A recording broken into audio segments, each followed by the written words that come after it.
नाजायज़ काबिज़ीन का जो ना कब्ज़ा है और वक्फ लैंड से जो आमदनी हो रही है, जो हमारे बड़े आबा व अजदाद जो वक्फ प्रॉपर्टी जो वक्फ जिस मंशे के लिए वक्फ किया है उससे मुसलमानों को कोई फ़ायदा नहीं पहुंच रहा। गरीबों को बेवाओं के लिए हमारे पास यहाँ पर वक्फ की तरफ से कोई जो है ना माली इमदाद नहीं की जाती। बच्चों के लिए स्कॉलरशिप का मसला है और कई ऐसे मसाइल है।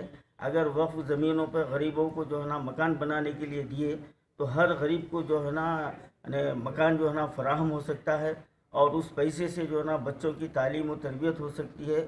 हम हुकूमत तेलंगाना से तकरीबन 3 साल से नुमाइंदगी करते हुए आ रहे हैं कि वक्फ बोर्ड को जुडिशनल पावर दिया जाए और वक्फ बोर्ड से जो है ना जो गैर मजाज काबिज़ीन है उनके कब्ज़ों को हटाया जाए और वक्फ की आमदनी से गरीबों की जो है ना मदद की जाए और हर असम्बली हलक़े में 2 जूनियर गर्ल्स कॉलेज का क़याम अमल में लाया जाए।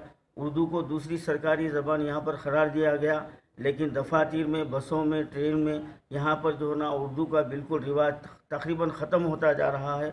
हम ये बातें लेकर हुकूमत से रुजू हुए हैं। आज हमारे पास जो है ना सेंटर से CPM के जो है ना खदावर क़ायद जनाब सीताराम येचुरी साहब यहाँ पर हैं।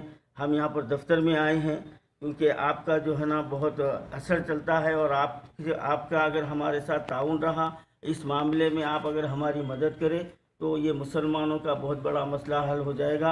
अभी मैं सीताराम येचुरी साहब से शहर हैदराबाद के कब्रस्तानों के ताल्लुक़ से बात किया तो हमारे MP साहब को जो ना शाक गुजरा कि एक ख़बर के लिए 1 लाख रुपये 50,000 रुपये लिए जाते हैं।